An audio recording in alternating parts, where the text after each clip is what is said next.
Are you currently in college or recently graduated but kind of struggling to figure out how to approach your post-grad life? If so, then I have the perfect guide for you, which I created for my college self in mind. That is the Everyday Girl's Guide to Career Success ebook, which features a holistic approach to all things starting out in your career during and after college, from cultivating the right mindset, building your resume, maximizing your LinkedIn profile and network, and so much more.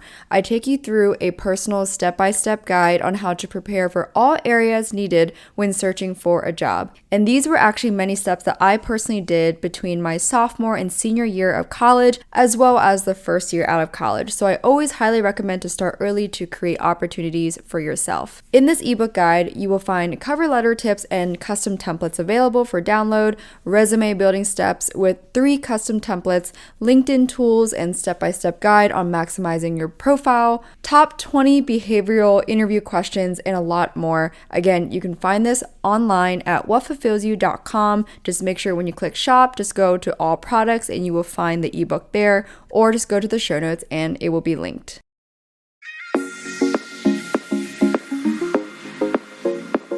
I'm Emily Elizabeth, and I'm the host of the What Fulfills You podcast, a show for and about individuals always seeking to be their best selves.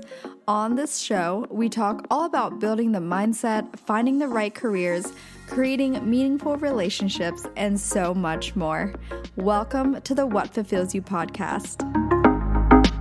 Hello everyone. Welcome back to another episode of the What Fulfills You podcast. My name is Emily Elizabeth. I'm your host, and today's topic is around navigating friendships in your 20s, and it's something that I certainly wish I heard more of when I was younger, because I think it's funny too. Right now, I am good friends with this girl. She's 18 years old. She's a competitive figure skater, and that's actually how we met. And I have more or less become like a mini mentor towards her, and I'd say like more of a mentor in life when it comes to just like the small nitty-gritty stuff like transitioning to college. And I keep emphasizing she's like an overachiever and very stressed about what her life is going to be like right now, and she's only 18, and I keep trying to tell her, like, you don't have to be that stressed, you don't have to be that worried about figuring it out.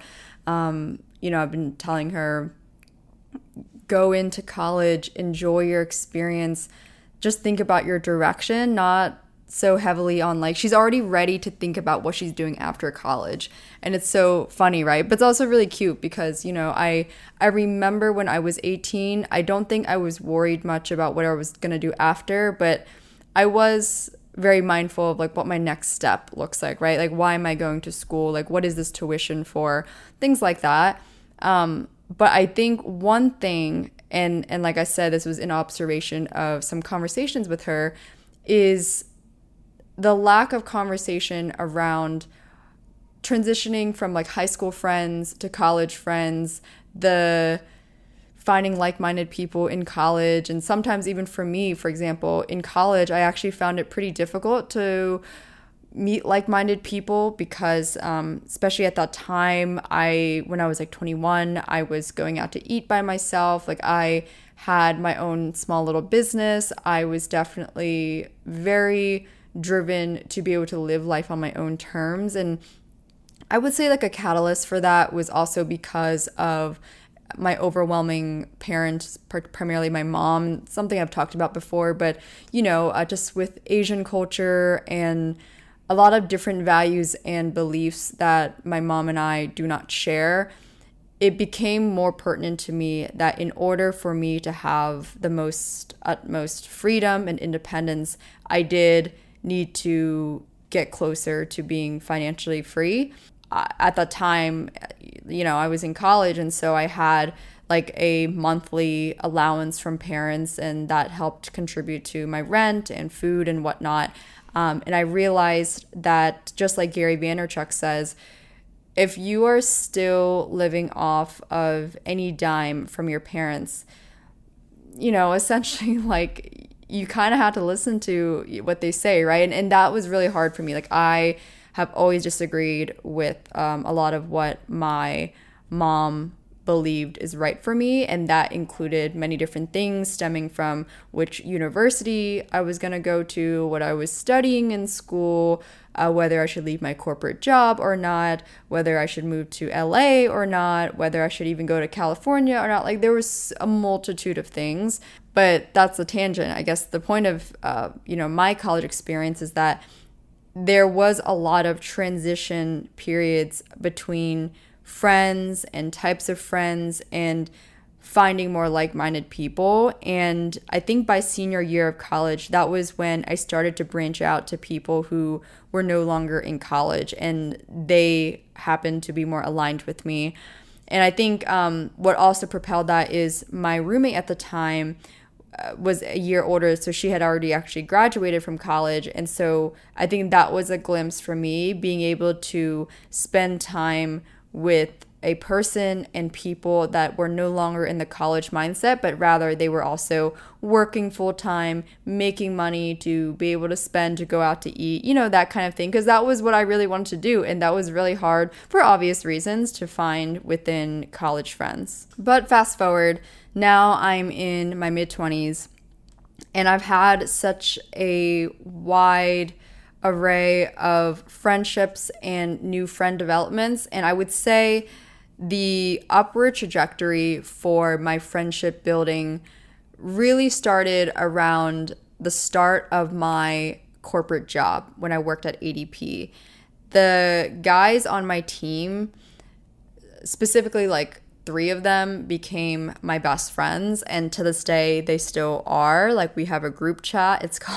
It's actually almost embarrassing to share, but I don't really care. I'll say it. Like, there's a group chat called Degenerates, and I worked in sales, you guys. Okay, so if any girls out there listening works in sales, you probably understand to some degree at least what I mean when sales environment can be it can be very Wolf of Wall Street, like, depending on where you go. But that was the vibe. And, to preface, I had an older brother growing up. So for me, I always had more, I think, a lot of like brother type of relationships in terms of like the dynamic than sister types. But although I think the best part is that I've been able to balance that over the years. But I think the balance in itself, like being able to have awesome feedback and people that are like family friends to me, be able to share different thought processes, has enabled me to be a healthier person and to not always have like a bias on how I'm approaching and thinking about something. So anyways, corporate job gave me kind of a foundation of really close friends. And then one of my good friends, Jordan, she was on the podcast as well. She joined shortly, a couple months after I started, and we became really, really close friends as well. I still talk to her. And I think it was once I moved to Los Angeles was when the notch went up higher. I remember it was like a 3-week period where I was like, I think I'm going to move to LA from Orange County. And I did that. It was a very on the whim, but also strategic move. Ended up turning out great. I reconnected with that roommate that I had from senior year of college. We became really close friends. And I connected with more girls that live in LA, just people I knew, but also I would say specifically, so at this time I'm like 23, turning 24. And I started to become more involved with fellow entrepreneur friends. And for me, that was a big, I think, catalyst and push for me to get better in the business realm, because our conversations were very focused around personal development, like what we were doing on a personal level for our habits to keep ourselves going, moving forward, and then also just the business habits, tricks, and things like that we are all doing in order to basically build a life on our own terms and make decent money. So I share all of that because in reflection of the progression of my friendships over my early to mid-20s time period, it made me recognize what types of people really elevated my life and what types of people didn't. And this became even more pertinent as I have reflected on a friendship that very much dwindled down in an interesting way is the best way I would put it. In the most interesting way. It's, someone that I was once close to, and, we were talking very frequently. We would hang out every time we were in New York. We both live here. And, it just was an interesting, I guess, slight falling out, but also like not so falling out. It was just like a dramatic shift in the dynamic.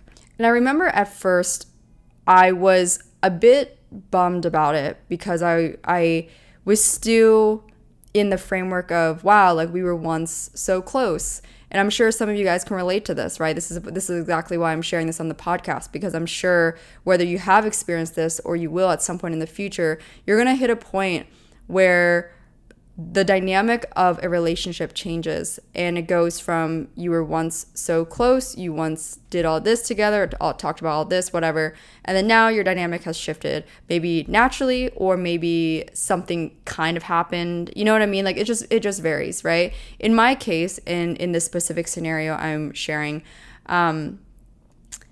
it seemingly there was like a point, I think, that became pretty obvious on like where this person, I think, decided to shift their dynamic with me.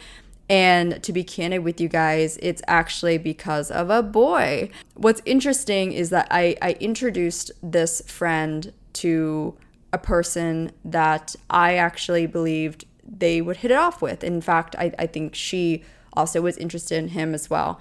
What was interesting is that obviously this guy had previous interest in me. I just personally didn't see alignment, but I wanted to introduce them to my friend because I thought that they could have some alignment. Where I think the interesting part happened in this dynamic is that I think it became really difficult, I think, for her to maybe have a similar level of closeness as we once did. Or maybe, again, in her own belief. I personally didn't believe that, but I think once she was kind of in pursuit of this person, she decided to back off on our closeness. And I don't know, and honestly, I quite never got clarity on it, but I don't know if it was because of, because this guy had previous interest in me, or it's the fact that I introduced them. I have no idea. But that being said, and mind you, I want to preface, this all happened a long time ago by the time this is released, so it has no difference. I always ensure that I give it a long time before I release this type of content.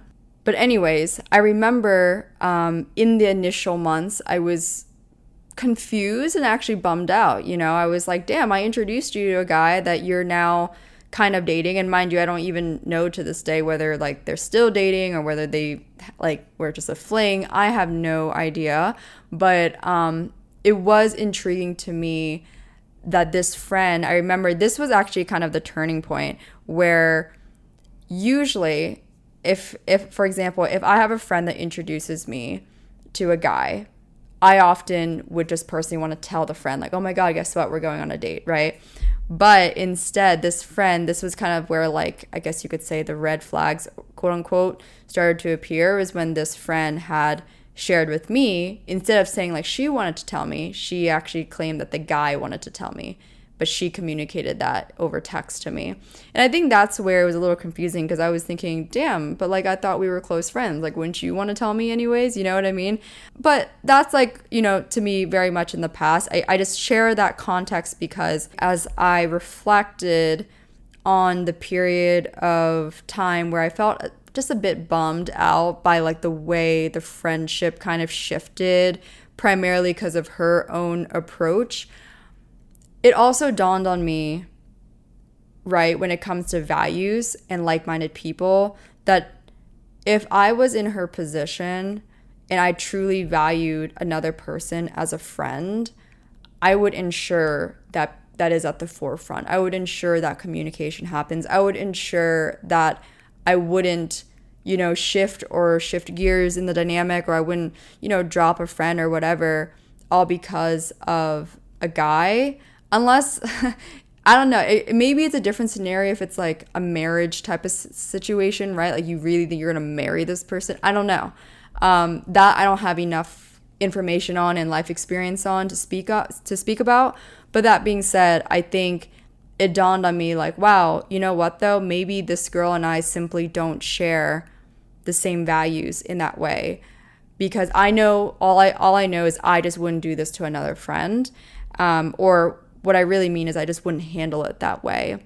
And so I think that was where I was able to be like, like I was nodding to myself like, okay, that's okay then, right? Like you allow people to kind of like jump circles into your life, right? So I've always believed in this like 3-circle thing where you have like your inner core ring, you have like the middle one, and then you have the outer one. And this person went from kind of somewhere between like the inner and second one to very much like outside of the third one at this point. Again, speaking on like, I guess, present time as I'm recording this.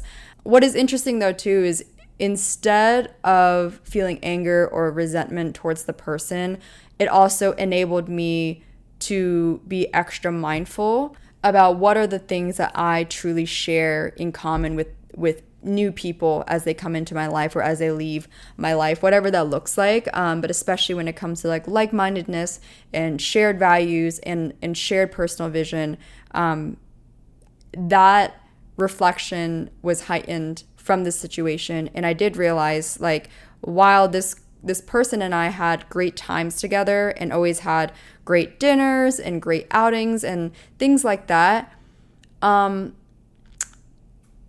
it also, only I could see in hindsight, was pretty evident that they didn't have a, I guess, level of consistency in their friendships. And to me, I became more aware like, oh, okay, so it's partially a pattern in this person's life. So that's one way for me to reinforce, like, to not take it personal.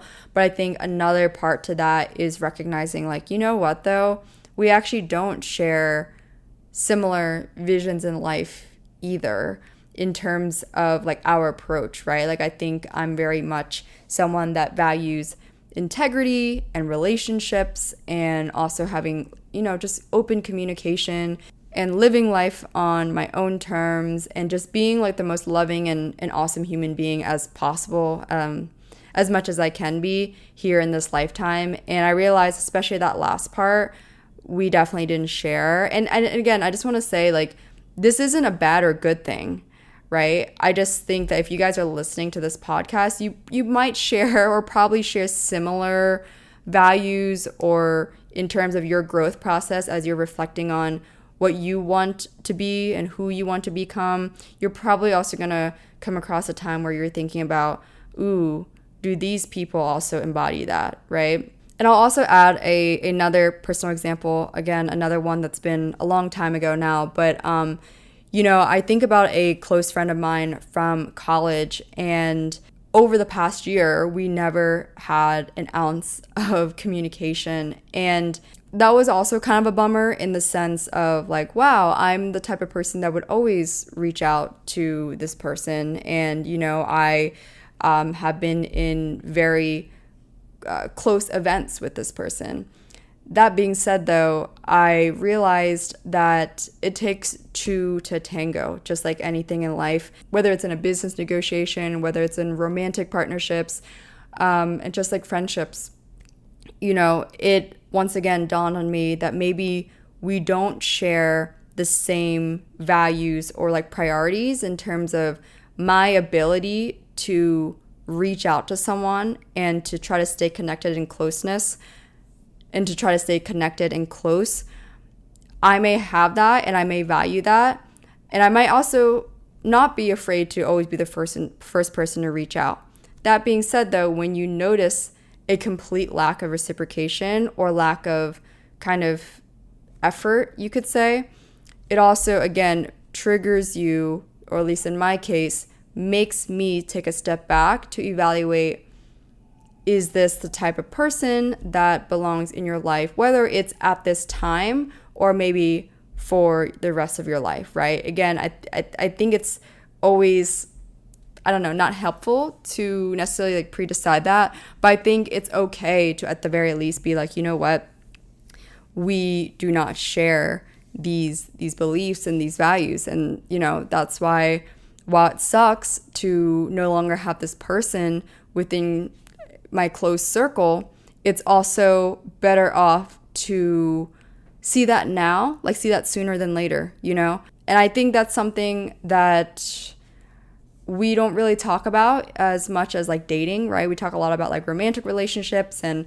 things that happen, like, you know, the breakups and all that kind of stuff. But I think friendship, see, this is not for me like necessarily like a friend breakup. It's just very much like a fade out, you know? These are two friendship fade outs that I've had in my 20s that were kind of a bummer, you know? And I felt that bummer period, but also because of the really strong, healthy relationships I have with other people in my life, it enabled me to gauge why these other people didn't share alignment long term then in general. And I think just like with anything in human dynamics, you can feel when something is on and when something is off, or like when you don't have a fully strong connection with someone, even on a friendship level. I think that becomes pretty evident, and I think you should always trust that too. It's not a bad thing if, you know, you're not friends with everyone. I know that's certainly actually like an unhealthy behavior or unhealthy belief like my mom had in certain ways, and she actually would think it's really alarming if I wasn't friends with everyone or wasn't liked by everyone. And I think once I evolved in my own way in my 20s and realized that it's actually healthier to be able to see who's in alignment with you and who's not, because in the long run it helps propel you forward more. And there's nothing like loyalty with people, right? Like especially with friends, you know, you got to think about if something is happening to you, if something crazy is happening, who's the first person you call? Or who's the first person you can trust? If you had to pick like a friend, not a family member, but a friend to put down for like an emergency contact, do you have those types of people in your life that you know would ride or die for you? I think that is so important, especially as I emphasize on relationships being my top priority and one of my top priorities in life. I think that's important to think about, that quality matters much more than quantity. And I'm definitely especially sharing that with anyone who's listening who maybe had a parent that ever once made you feel weird or bad for, you know, not being friends with certain people. Like, I think you got to find your own footing in life. And once you do, you're going to become so confident in what is right for you and what works for you that you're going to see it very night and day, very easily on who's aligned with you, who's like-minded, who's going to propel you forward, who you're going to also help propel forward, and how you can have just more thriving relationships overall. All right, so that was all for today's episode on navigating friendships in 20s, sharing my personal experience and reflection on, I guess, what I would personally call just like the bummer phase of when you just see a friendship connection fade out, even when it was once really good. Like I said, I think everyone, especially girls in their 20s listening right now, like we all have either felt it before or will feel it at some point in the future. And I think it's important to acknowledge that it happens and it's okay. And in fact, I think there's a lot of valuable insight and lessons to learn in that process. So don't resist it. Just embrace it and be able to look ahead and see what else is coming. Thanks again for tuning in today. If you've been enjoying this podcast, please be sure to take a few seconds to rate and review the podcast on Apple or Spotify, wherever you listen. And if you want to see the full video episodes that I have with some guests, they're always going up on the What Fulfills You YouTube channel. So if you haven't checked it out yet, definitely be sure to check out What Fulfills You on YouTube, and that will also be linked in the show notes. Thanks again for tuning in today. I would chat with you all in the next episode.